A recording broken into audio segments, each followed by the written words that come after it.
Operators read the flow meters. 18 tons finished this shift. Hot jam pours into glass jar fillers. Precise streams landing center true. Pistons top each jar exactly to the brim. Zero waste, zero spill. Metal lids twist tight under continuous rotation, threads catching perfectly.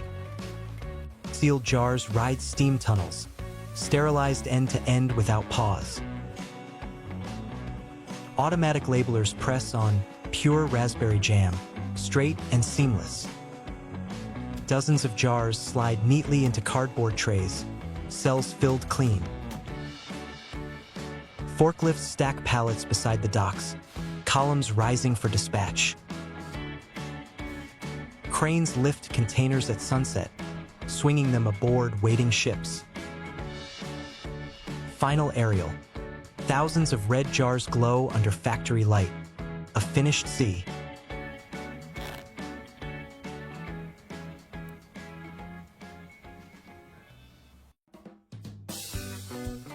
Have you ever encountered a porcupine in real life and felt a sense of caution, fearing its sharp quills? Perhaps you've even told yourself to stay far away to avoid an unpleasant surprise. But did you know that in some countries, porcupine farming is a growing industry? These fascinating creatures are not only raised for their meat, which is considered a delicacy in certain cultures, but they also have other valuable uses. Porcupines are far more useful than you might have imagined. The porcupine may look like a slow creature, but they have a powerful defense. Over 30,000 sharp quills. Many believe porcupines can throw their quills, but that's just a myth. Instead, Finding its rhythm. Glyphs fan between rows, snatching full crates and stitching them into stacks. Beds of trucks rise in layers, fresh raspberries settling into tidy red plains. Digital scales strobe and log. Every ton gets counted, batch after batch. Cooling trucks miss the loads, dragging fruit temperature under 10 degrees. The view glides over mountains of red crates tucked beneath white canvas. Pallets climb 6 layers high, towers squared and strapped for travel. Each truck rolls out with 8 tons, taillights lining the farm road. Dozens join a convoy, a measured river of freight heading townward. The final load clears the gate as dusk folds gold across empty fields. A worker's hand, stained deep red, tells the story without a word. Night finds refrigerated rigs queuing outside steel gates, engines breathing cold. Floodlights flare. Teams unload crate after crate, wheels singing on concrete. Conveyors seize the flow, pulling endless raspberries into the heart of the plant.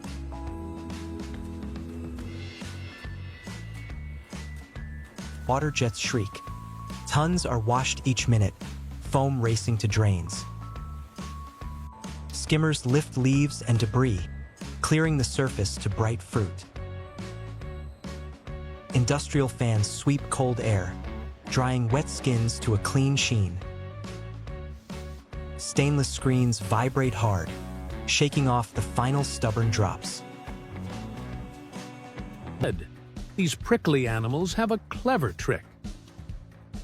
When threatened, they turn their backs, raise their quills, and shake their tails. If a predator gets too close, it gets a painful surprise. A face full of barbed quills that dig in like tiny fishhooks. Worse yet, even after death, a porcupine can still fight back. If an unlucky predator eats one, the quills inside continue to push through flesh, sometimes even piercing organs.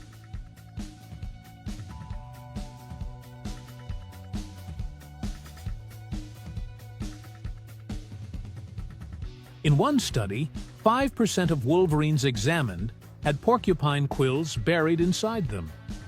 It's a painful reminder. Attacking a porcupine is never a good idea.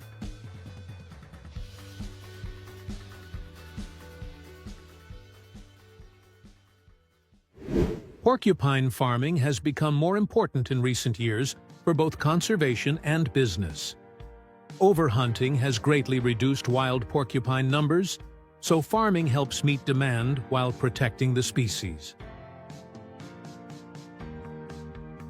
Raising porcupines is surprisingly easy, even simpler than pig farming. Their enclosures do not require much space, with an ideal allocation of about 1 square meter per porcupine. The enclosures should be designed with a balance of light and dark areas, avoiding direct sunlight and ensuring protection from rain.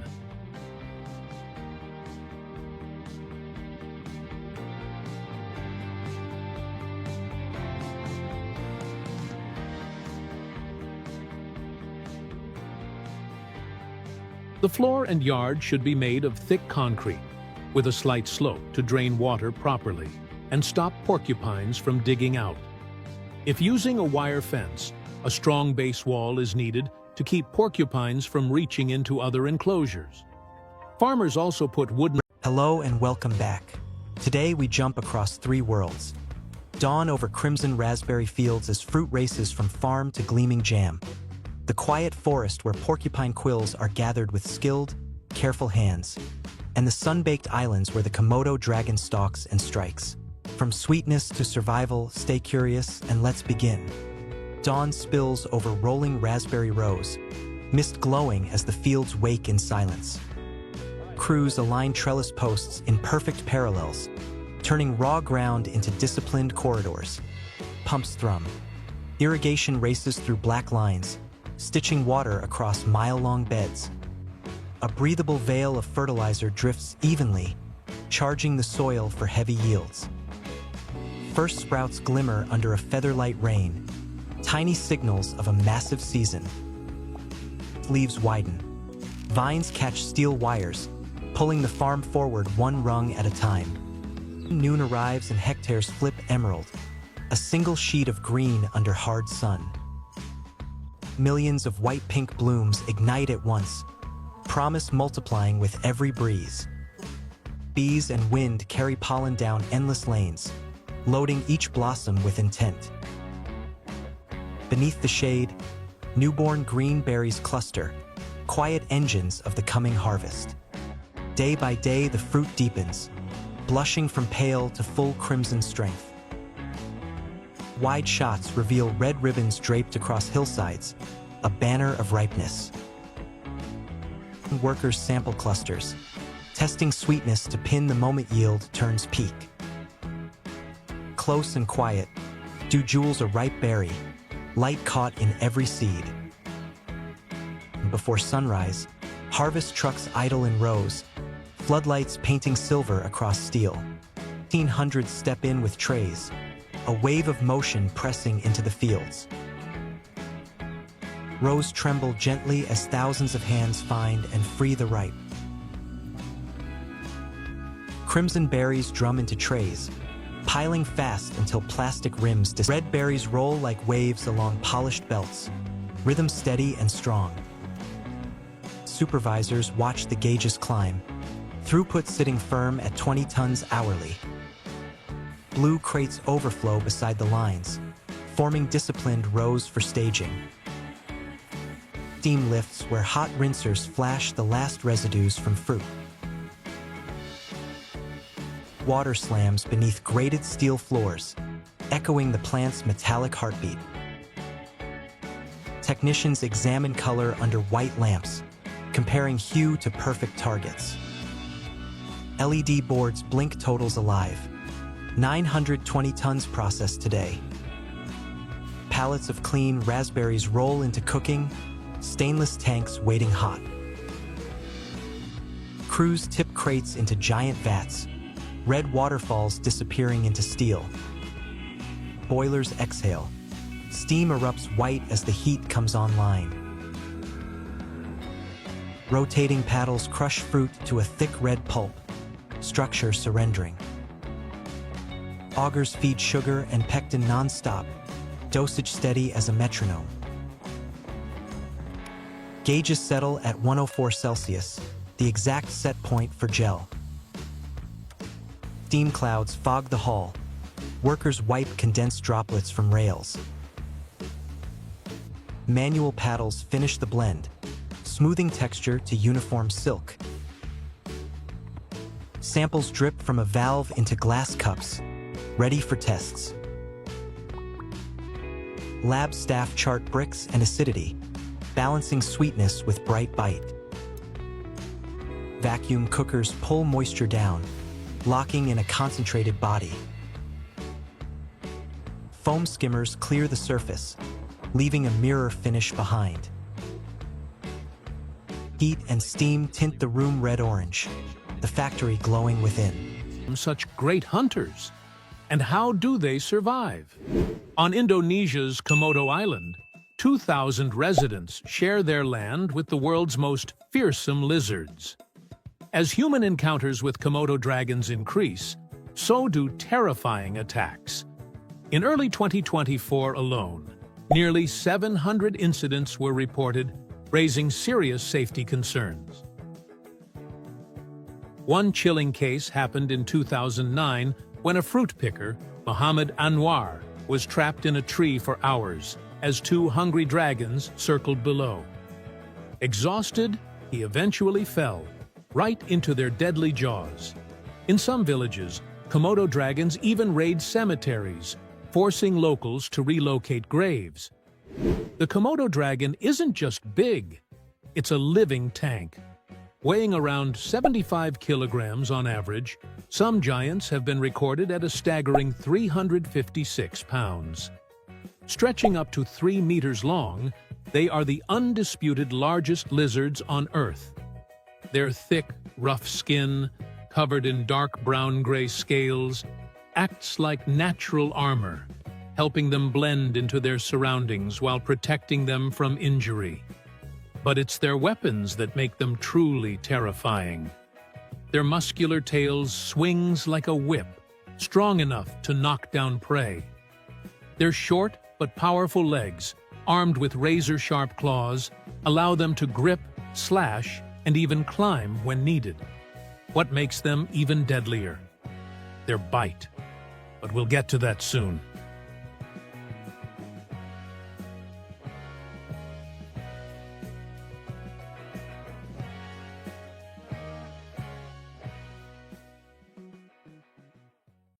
Young Komodo dragons climb trees to escape predators, using sharp claws and strong limbs.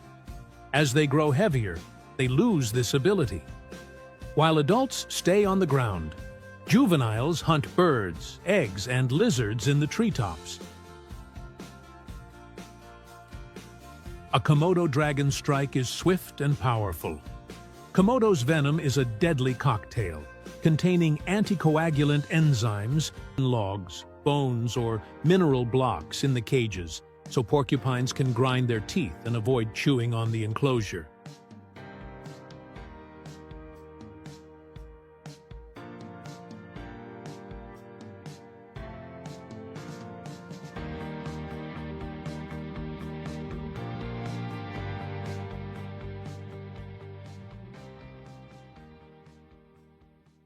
Porcupines are omnivores, meaning they eat both plants and small animals. Their diet is diverse and includes fruits, roots, leaves, banana peels, vegetables, and corn. In addition to plant-based foods, porcupines also consume insects, snails, beetles, and earthworms, which provide essential protein for their growth. This wide range of food makes them easy to feed and reduces the cost of farming. Farmers often take advantage of this by using readily available agricultural byproducts, such as vegetable scraps and corn husks, to supplement their diet.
So, how is this fearsome predator born?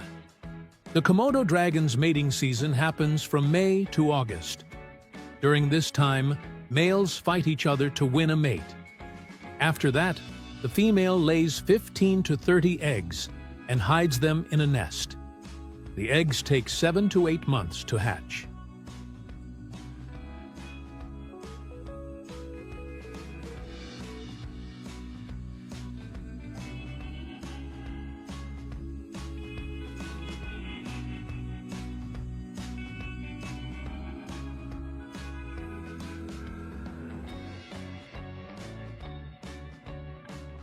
Newborn Komodo dragons face danger immediately, even from their own kind. They climb trees to survive and descend only when strong enough to hunt. Komodo dragons pose a threat to humans and livestock, leading to controlled hunting. Hunters use rifles like the .375 RG Magnum, aiming for vital areas to ensure a quick, humane kill. Hunters aim for vital areas such as the heart or lungs, ensuring a quick and painless death.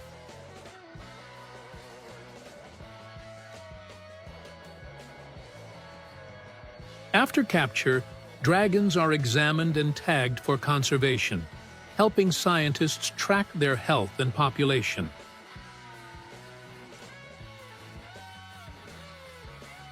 Though the dragons are protected, their numbers remain fragile. Conservationists continue to study their behavior and genetics, searching for ways to secure their future. What do you think about this fearsome predator? Share your thoughts in the comments.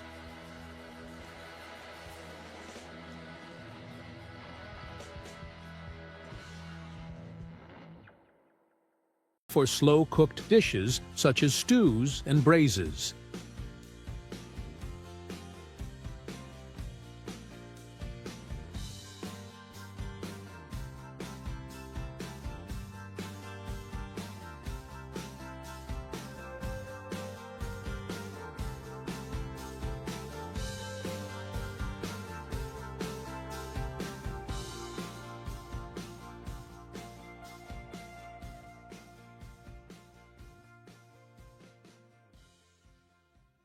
Handling porcupines requires care due to their sharp quills, which can cause severe injuries. Protective gloves, clothing, and eyewear are essential when working with these animals. Once slaughtered, several methods can be used to remove quills efficiently, including singeing over an open flame to weaken the quills, using a blowtorch to loosen them, soaking in hot water to soften them, or using specialized tools like pliers for manual removal.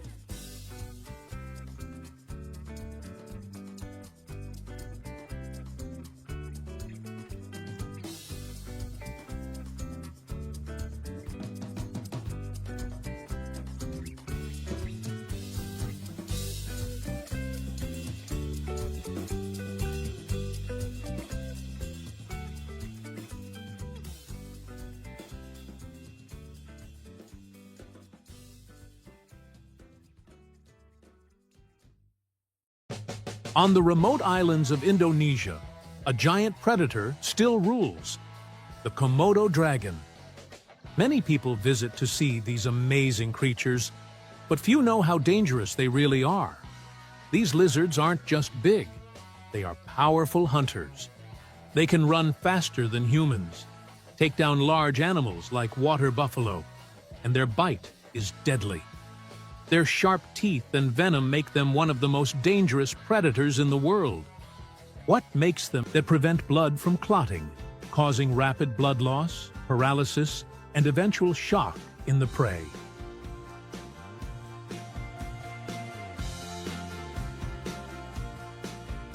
Komodo dragons are expert hunters, and their favorite prey?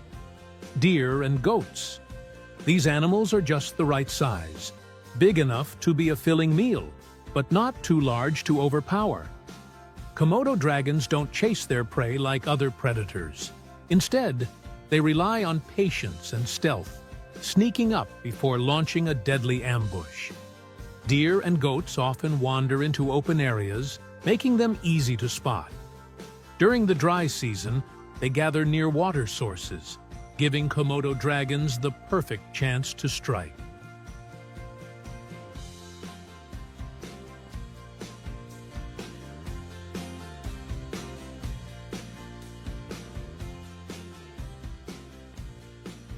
If a deer or goat is weak or injured, it's an even easier target. With their powerful bite and venomous saliva, Komodo dragons only need one good attack to bring down their prey. Once bitten, escape is nearly impossible. With their powerful jaws and flexible throat, they can swallow smaller prey whole. For larger animals, they tear off massive chunks of flesh, devouring nearly every part: bones, skin, and even hooves.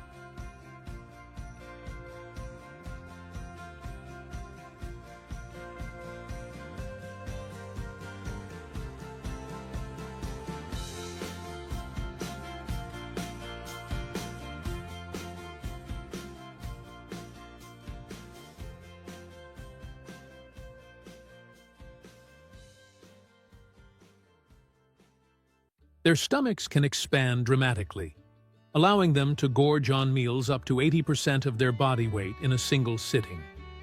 After such a feast, a Komodo dragon can go days or even weeks without eating again.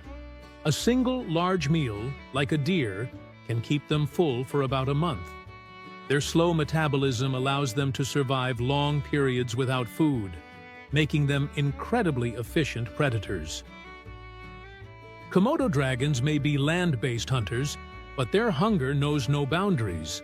Even the water isn't always a safe escape. These massive lizards are strong swimmers, capable of crossing between islands in search of food. Though they prefer hunting on land, they won't hesitate to snatch prey from shallow waters.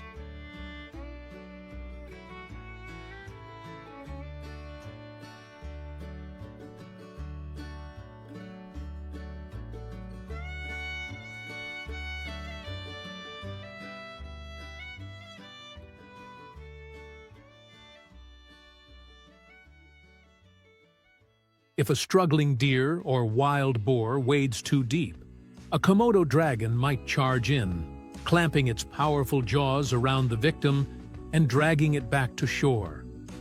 Even fish, sea turtles, or carrion washed up by the tide can become an easy meal. Their keen sense of smell allows them to detect food from miles away, even if it's hidden beneath the waves.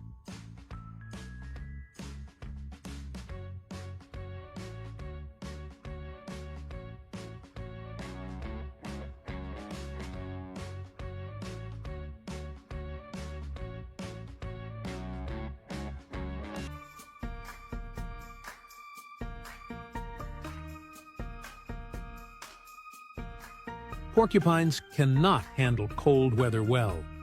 In the wild, they dig deep burrows and stay inside for months during winter. Farmers need to build similar burrows and add dry grass to keep them warm, helping them stay safe and comfortable in winter.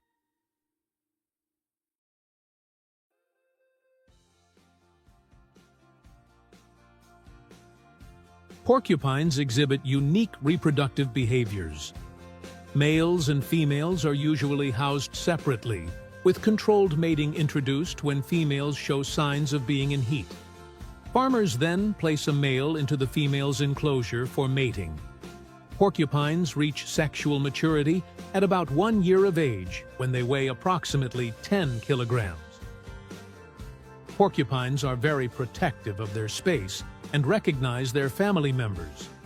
Keeping male porcupines with their young is important, because without them, the babies may feel unsafe and react aggressively.